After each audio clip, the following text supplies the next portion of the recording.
chicks love it. You're the man, Alex. Cracks me up.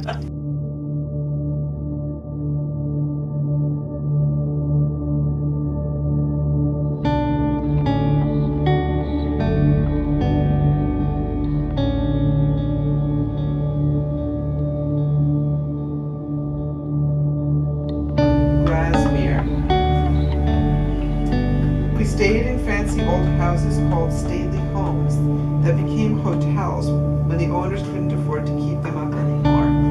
For example, this was our hotel in Grasmere. As you can see, guys, really, it's incredibly lovely. So now, guys, I want you to really start thinking about all the stuff we've been talking about. Let's see if we see Lucy in these landscapes. Where's his muse? How about that one? Hi, my name is Judy Chinitz, and I'm the director of Mouth to Hand Learning Center here in Mount Kisco, New York. I am also the parent of a now 29-year-old son who is labeled with autism and is considered non-speaking. I want to make people aware of our abilities rather than always focusing on our disabilities. Don't get discouraged. L, O, and of. This is incredibly difficult for all of us.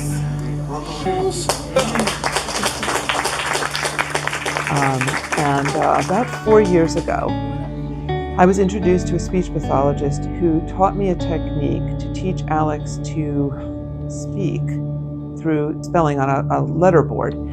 I realized very rapidly with my own son that he was not at all what we had all been taught that he was. When your child is diagnosed with autism, the doctors give you an explanation saying that your child may have limited to no language, that they may or may not be cognitively disabled. We'll find out as they grow. And it turned out that pretty much every single thing I had learned in graduate school in special education and had been told by the doctors who diagnosed Alex, everything was basically 180 degrees wrong. F and A, and I believe I am Professor David's biggest fan. I don't know, Caitlin, might have some. That's a good question. I have learned to use the word impossible with the greatest caution. So not only are these individuals not cognitively disabled, but highly intelligent, they also are empathic to an incredible degree. They have tremendous awareness of the people around them and how we think and feel. They can infer like nobody's business when they're reading. So they were essentially the opposite. All the way, R, all the way, and get it, D. This is still really hard. Yes, they don't talk with their mouths, but to call them in any way low functioning is egregious. Do you want it to be serious, Anthony, or funny, or kind of combination? I began with just a simple social group where friends would meet. That morphed into game playing. I found that they loved to play games. When I moved into my first offices, I started to talk to the students saying, what else would you guys like? Would you like me to teach you about literature? Yes. I said, are you interested in learning about poetry? And they were very interested in that, so I started poetry groups. Then we started to have songwriting groups. Then we started to have math clubs and science clubs and all kinds of things to give as many students as possible a chance to make friends, be together, and have fun.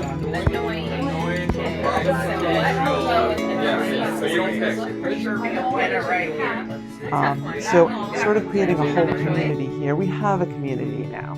We do. We have a community. We do loads of stuff together. We had a gala in the spring for our not-for-profit.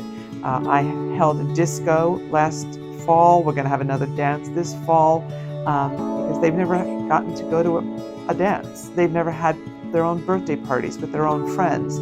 So anything I can think of to make up for their so many experiences that they've lost, I try to give them. Nice to meet you. In 2011, my book, I Am in Here, was published.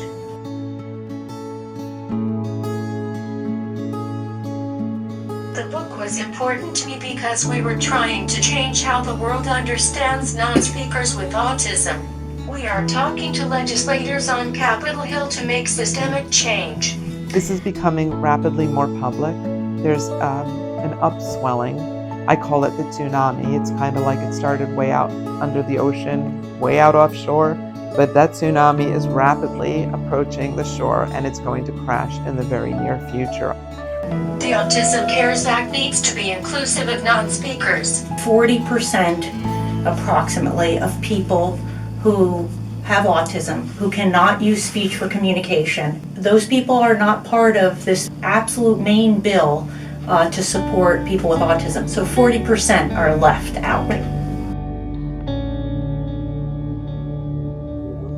It's actually one of the things that I have recurring nightmares about now, because I keep thinking, oh my gosh, I trapped my own son in silence for almost 26 years of his life. We have students coming in now who are in their 30s, but imagine the people who were in their 60s or 70s who will die without anybody ever knowing them. They'll die alone. The guys talk about the loneliness when nobody actually knows you.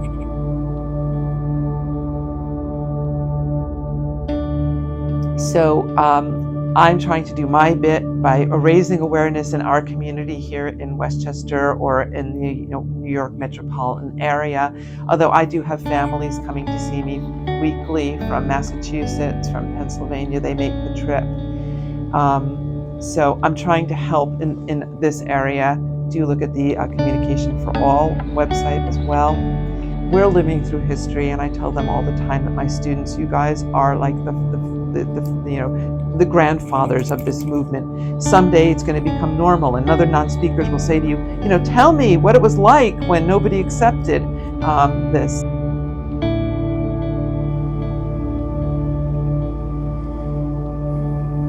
We are intelligent and capable of greatness.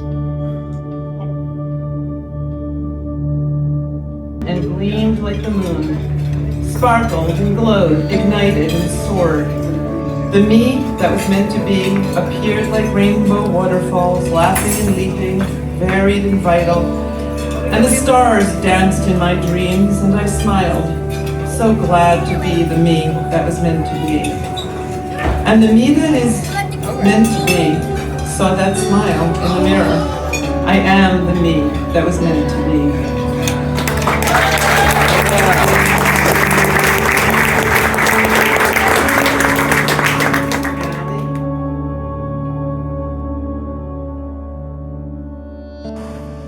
Non-speakers have a motor disorder, not a cognitive one. We can learn to type and be educated. They know what they look like on the outside, but they want people to know who they are on the inside. Come and talk to them, meet them. They love meeting people from the outside. They love to change people's perceptions.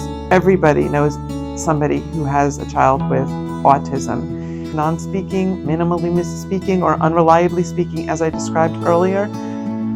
Tell them about I Ask, or tell them to look at Communication for All, or tell them to call or email us here. Because you really could be changing a life more than you can possibly grasp.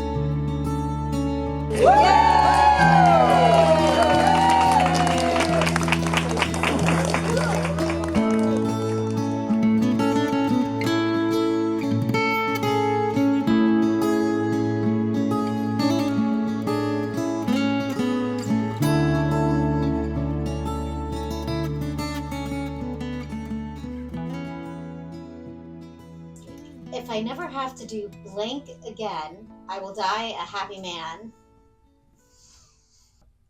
Point to my nose. I know where my nose is.